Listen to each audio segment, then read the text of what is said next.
Hello, folks. I'm Detroit Miracle. Yes, and indeed. Right now, I am here to have more cool comic book slash film slash story discussion fun.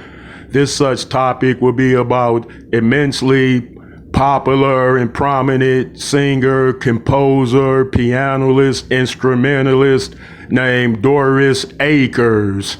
Yes, and I will also be comparing power levels for Doris Akers in terms of her skill sets, abilities of immense within the world of music. Okay, like many other legendary gospel artists, Doris Akers had humble beginnings too, much like them, but her skill sets seemed to soar beyond most because at 6 years old, she taught herself how to play the piano, meaning she didn't have piano lessons, no one instructed her. She taught herself to become a great piano player, and that's amazing because she was just 6 years old. And of course, she could sing too. She was a great singer, and she only got better and better at singing, playing the piano, arranging, making music, and etc. It is well known that Doris Akers wrote more than 500 She wrote more than 500 songs, that is. Yes, she's an immense hit-making songwriter because out of those 500 songs, many great artists have used some of her songs and have made those same songs into hit songs for themselves too. Yes, she's written songs that sold over 1 million, and then other artists have remade the song and then they've sold over 1 million. So her songs are that powerful and impressionable. Okay, in the beginning, she started off singing, playing the piano earlier on.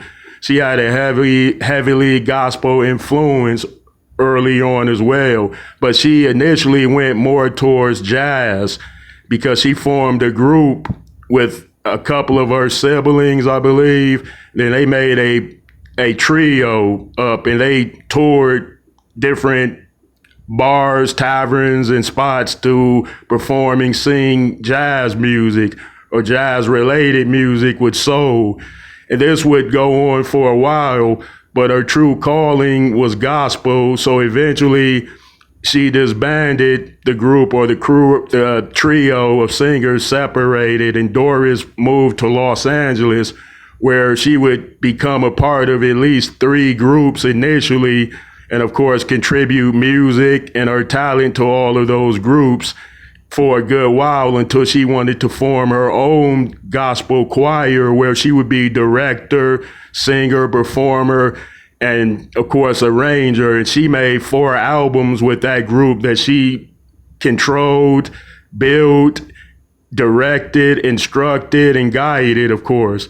So after 4 albums with that group, and of course she would write songs, contribute songs to any group that she belonged to, directed, because she was an immensely popular and powerful songwriter.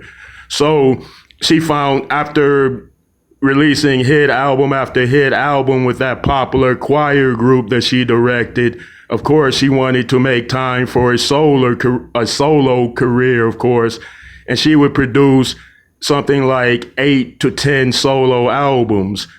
And within those album groups, she would win awards, merits, and become well known and famous as any other artist would. But there were some differences. She was considered like the mother of gospel music because she could become a whole band on stage. She knew how to play keyboards, pianos. She knew how to arrange music, compose music. So she did a lot while she was on stage. She wasn't just dependent on her band. Okay, her power levels are, she's an immensely powerful songwriter who's written hundreds of songs. She's an immensely powerful stage performer who's gathered large crowds and audiences who were mesmerized by her talent. She's a genius, powerful piano player who, of course, is self-taught completely.